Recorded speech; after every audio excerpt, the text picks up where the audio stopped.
介绍过大家，所以我就不再重复哈，节省一点时间。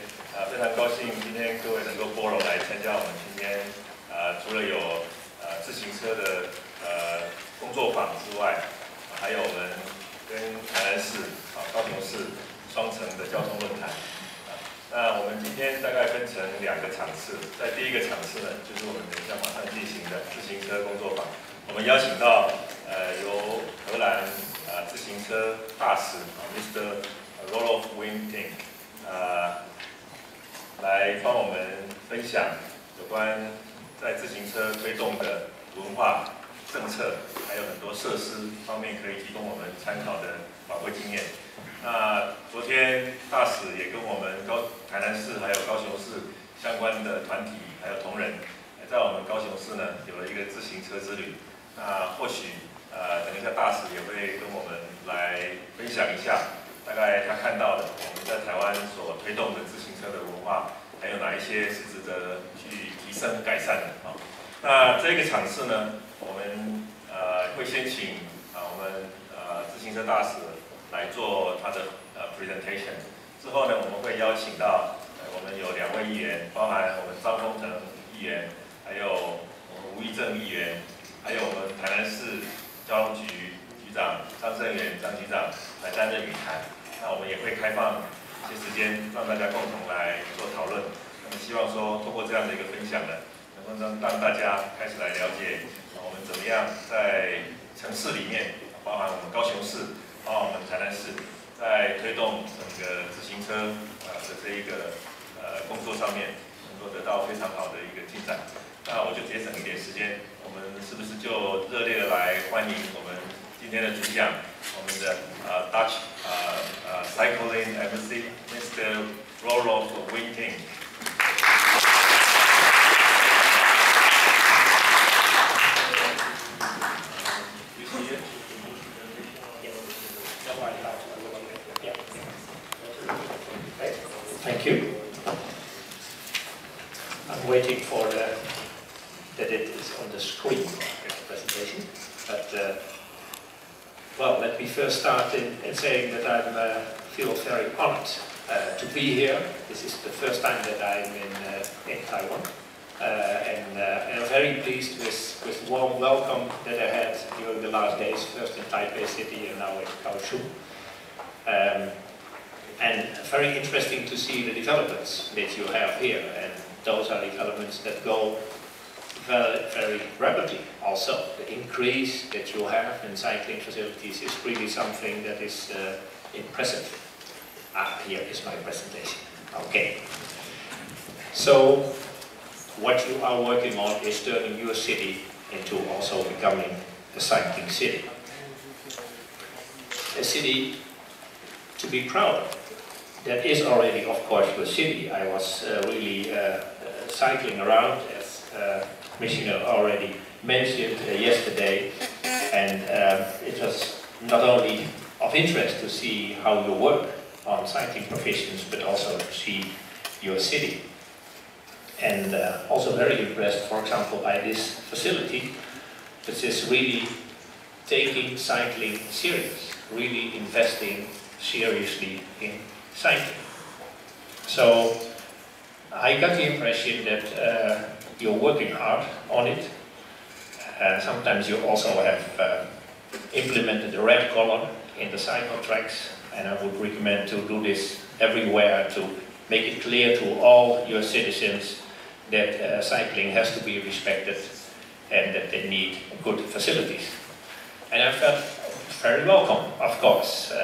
This was at the bakery restaurant where we had a debate yesterday with the people who joined the cycling tour. I am from the Dutch Cycling Embassy, which is a public-private partnership.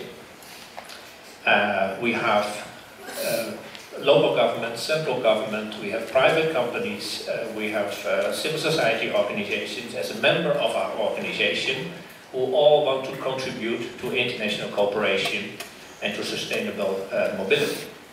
So we bundle a lot of expertise and the technology innovations in the Netherlands, and we like to support, assist countries, cities all in the world that also want to promote cycling, because this is something that takes time, that takes a lot of efforts, and it is not something easy to do, at least not if you really use it as one means of aiming for a sustainable development and a green city. So this is logos of most of the organizations that are participants in our Dutch Cycling Embassy. Sometimes you get a question, why do all the Dutch bike? Because we have 70 million people in the Netherlands. Together we have 18 million bikes. On average we do 1 bike ride per day. So the Netherlands is really the #1 cycling country in the world. The first reason why we do this is because we love it. It makes us feel good. We also do it because we are very pragmatic. It is a very easy way of going. Of course you have to facilitate this, but then it is a very pragmatic way of doing it. A third argument is we want to save money. And especially here when you have these huge targets, you have huge emissions. For example, for emission reduction, the mayor was explaining this. You have to find ways and also to save money and to do this in the most efficient way. And cycling is contributing significantly, but it costs less money to invest in those kind of efficient than if you have to invest in other modes of transport. And another reason is that we are also very instrumental. We have developed since 30, 40 years our approaches for sustainable mobility. And that means that we use data, we collect data, we do surveys, we do traffic modeling to see what will be the impact if we do certain interventions for cycling or for other modes of transport. We look for technical innovations. So it is in fact a way of developing, learning a lot, experimenting also a lot to come to quality provisions that the people like and people appreciate, and that we come to a share of cycling of, in general, that 30% of all trips in the Netherlands, and in cities like Amsterdam it is 35%, and in the city center of Amsterdam you have more cyclists than cars. And we do not have so much motorized doing, so it is really something significant. And this is a picture of my city of Utrecht, where you sometimes see a kind of congestion even by cyclists. And the reason why I'm here is to share expertise and experience.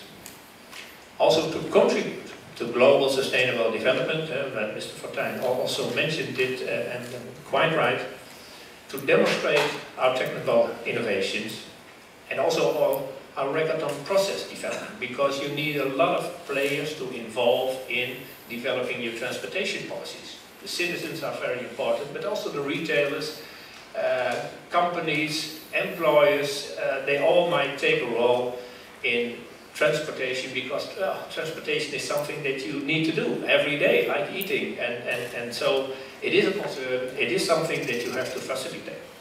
And we also like to promote international cooperation. But let me be sure, it is not only about cycling. Mr. Fortuyn already said it. It is about a healthier, happier city, and it's not only about cycling, it's also about walking. It is in fact creating meeting places, playgrounds, to support active mobility, physical health, respect for communities. For example, children, they need to develop themselves, they need to have some freedom. It's no point if they are stuck at home because it is not safe to be on the street. And it also supports very much a vital economy.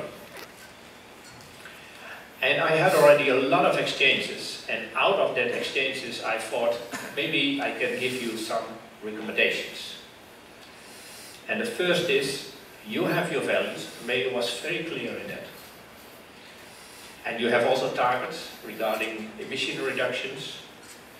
There is some work to do to translate these kind of values into also targets for cycling and for different modes of transport. and for attractive public space, accessibility for all, safety.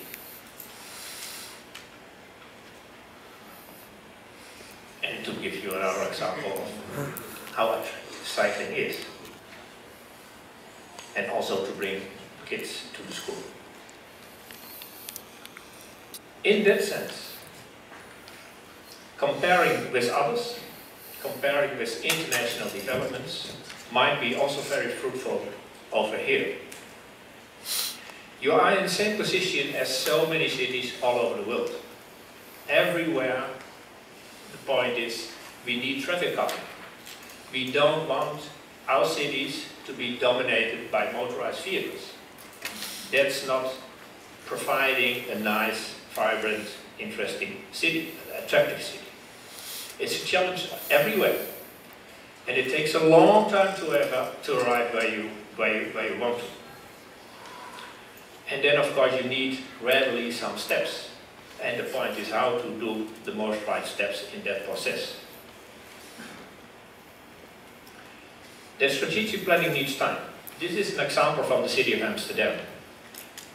One picture to the left is a picture from how we created corridors in the 60s, when we also had this explosion of motorization, and we thought we have to give space to cars.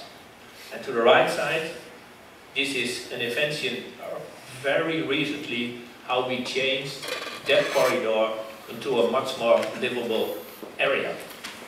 We are in the Netherlands, after 40 years, still improving our situations. This is another example of the city of Groningen, where they have now 50% of all trips on a bike. But this was the way we designed our roads in Groningen in the 60s. And now the picture of Groningen is this one. It is still accessible for cars, but it is dominated by people. And one important concept that we had during the 80s was that we said we need to aim for traffic livability. And in fact, the majority of the space, of the urban space, and the majority of the roads should in fact be habitat areas. And then we still have, of course, also to accommodate traffic. But maybe it's only 10 to 20% of the roads that could be dominated down by motorized traffic for the traffic flow. So that was in fact a concept that we had a lot of discussions, but then it was politically accepted at local level and at central level to say we will turn our cities into livable cities, which means that we bring down the roads where you can have a good traffic flow down to only 10 or 20% of all roads in the city. And I give you an example of Amsterdam. Here you see the main routes for cars. And the yellow one, they have a flow function. There you can really speed up 100 kilometers an hour. The blue ones is for distribution. There the speed is already down to 50 kilometers an hour. And the red one is a ring road center, and there the speed is 70 kilometers an hour. That's the only network for the traffic flow of motorized vehicles. And some of them have have 4 lanes for both directions. Others have only 2 lanes for both directions. And even others only 1 lane for both directions. And here you see the main cycling network. And you see this is much more finely meshed. And here you have a lot of main routes for cycling. For cyclists who can go fast with a main average speed of 50 kilometers or 20 kilometers an hour to go from A to B. This is in fact, most of these cycling facilities facilitate them. And of course all the other streets also have the opportunity to cycle. Not on the ring road. The ring road, the yellow, I think that is the only ring road where cycling is not permitted. And the result is that Amsterdam has 70% green transport. Cycling, well, this is in fact a figure from 2007 to 28%. It is at the moment 34%, so it is still increasing. But together with walking and public transport, 70% in Amsterdam is green transport. So that was my first recommendation. put it in the context of greening and of sustainability and livability. My second recommendation is integrated approach for all modes of transport.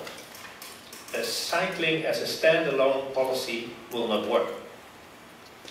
You have to take care not only of cyclists but also of your pedestrians, of course. And what you have to do, of course, is to create another balance between cycling, pedestrians, public transport, and green transport on one hand, and the motorized transport on the other hand. Because traditional planning is you give all the way to motorized traffic, and then, well, there's hardly any space any left for the other modes of transport. And one thing that is very important in this change is bring your cyclist on the road. If you only can cycle on sidewalks and you have to give way to pedestrians, you cannot make any speed. So if you want to make cycling competitive to, for example, motorized two-wheelers, one of the interventions, you need more, but one of the interventions is bring cyclists on the road and give them enough space on the road and make cycling comfortable, but also direct and easy-going, and also with a comfortable speed mode of transport. But I'm saying it's an integrated approach. Cycling has a kind of an optimum. In the Netherlands it is maybe 30, 40%, sometimes 50% of all trips. Maybe an optimum here in this city, it might be 20%, maybe it can also be 30%, because your distances are not that long. But of course, cycling has its limitations, walking has its limitations. You need also public transport, you need also the car. I did not mention here the motorized two-wheelers because this is a little bit based on that situation, and we do not have too much. You have, of course, many motorized vehicles, motorized two-wheelers. And of course, they also have a function over here. Look for the optimal mix in your situation. And then allocate the road space that you have. And I give some examples from the Netherlands, and of course you cannot copy the solutions that we have in the Netherlands, but it is by principle how you might do certain things. Here we have a free bus lane in the midst of the road, and we have good access by passengers to the bus. Then we have one lane for the cars, then we have a good cycling track. It's not so very visible, but we have a good sidewalk over there also. Other direction, there is an opportunity for cars also to make use of the bus lane in one direction. We have a cycling track, and it is not that we have so much space, but still we manage to integrate all the different modes of transport. This is another example where you see a very comfortable cycling track. There is still one lane also for the cars, and then you see that it is a different allocation as in the other picture. But it works also very well in that context, in that situation. We have the lanes in the middle for the bus, but it's partly also shared by cars. Sometimes we do not share this. All the time you have to find solutions in a different context how it works. You cannot copy solutions, even not between one city in the Netherlands into another city. But if you have a lot of experience in doing these kind of things, then you know in different contexts, different circumstances, what might work or not work. This is an example from Manhattan, United States. Oh, oh yeah, okay, thank you. What they have done on a lot of avenues in New York is they created also cycling facilities over there. And one of the things that I noticed very well there, that is by creating new cycling lanes, they also created a more easy crossing by pedestrians. It's not so clear from this picture, I need some more pictures for that then, but it's about a principle. It's about a principle that if you implement cycling tracks, think about also how pedestrians can cross streets. Then I come to my third recommendation, and that is that, of course, you have to experiment, and you do it over here. And I heard people saying, well, we need more pilot projects, and we need to be more creative and be more innovative in our city. that's great. And of course you cannot always estimate what will be the result of what you are doing. But there is a lot of instruments still that can help you. And I will illustrate this further in my presentation. But the recommendation is you will make a lot of efforts, you will make also a lot of mistakes to learn from, but there might also be a lot of mistakes that you can avoid because of the international experience that there is. And it's also a matter, we discussed this yesterday evening when we had dinner with the commissioner and with the councillors and with some staff about how to also mobilize communities in it and to talk with each other about what is in fact the future that you want with your city and how shall we organize this together. And there are so many benefits involved that it is important to include these kind of benefits in your debate. One of the benefits is of course that cycling is active mobility, and it makes you feel well, and it makes you also, well, there is some research in the UK, people who do cycling daily compared to people who do not move enough, they are 5 years physically younger. So that's of course a huge benefit. And if you look at the Netherlands where we are used to cycle, maybe that's also one of the reasons why the Dutch people are so tall. So maybe it's another benefit also to use it.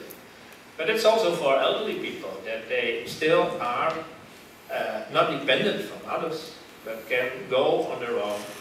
My mother was 80 years and she still went to shopping and she went with friends on a bike to go to a cafe and they had a nice chat, etc. And this was a picture that I saw in the magazine of KLM when I came over here. This seemed to be a new innovation to have a kind of compromise between scooters and active mobility, and they call it the cruiser. And it might be a completely new event, and maybe not yet over here, but who knows what kind of inventions you can have if people do prefer a scooter, that you also can combine this with active mobility. You never know what will happen. And sometimes it is good also to really do something that maybe a lot of people might think, can we do this? There will be a lot of resistance. You will have resistance if you give more priority to cycling and walking over here, because you need to also implement here certain measures that your streets are not so occupied by parked motorized vehicles, by the scooters, etc., etc. You need to do something about that. What did the mayor of New York? Central Manhattan, Broadway, he closed 2 kilometers of the road and he put cycling facilities over there, terraces, etc., etc. It was really revolutionary. In the United States, it's a very car-oriented society. What was the result? Times Square is crowded with people. On a Friday night, they have 10 times more people than before. It's very good for business. If you go to the retailers now, they would say, this is for us really a huge impulse further to our economy. And in the Netherlands, we did some research about shopping, because retailers always think we need the car riders, we need the people who come with their motorized vehicles.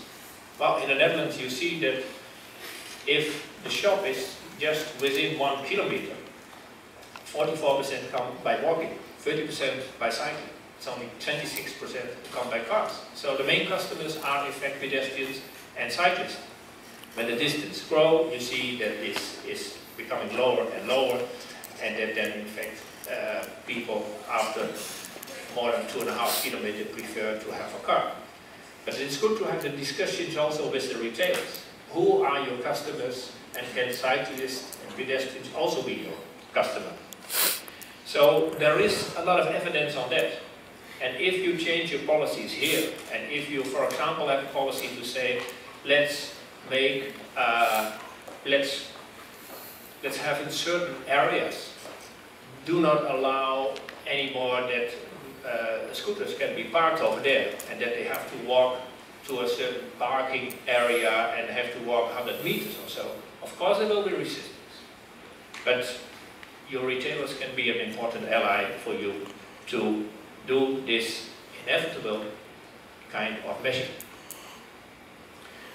We also have, and you will have them also, good instruments to do an impact analysis on congestion and on your traffic flow.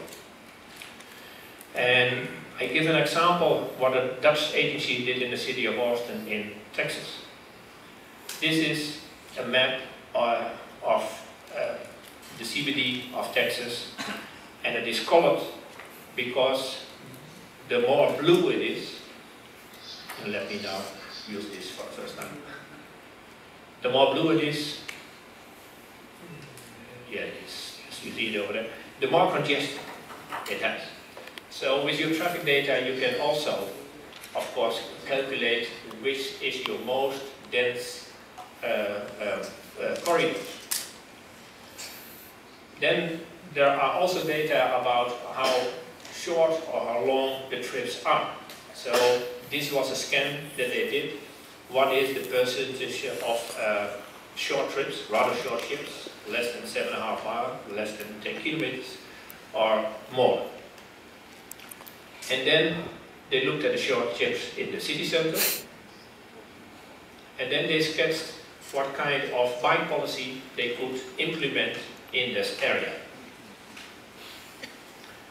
And then they calculated the situation before and the estimation after.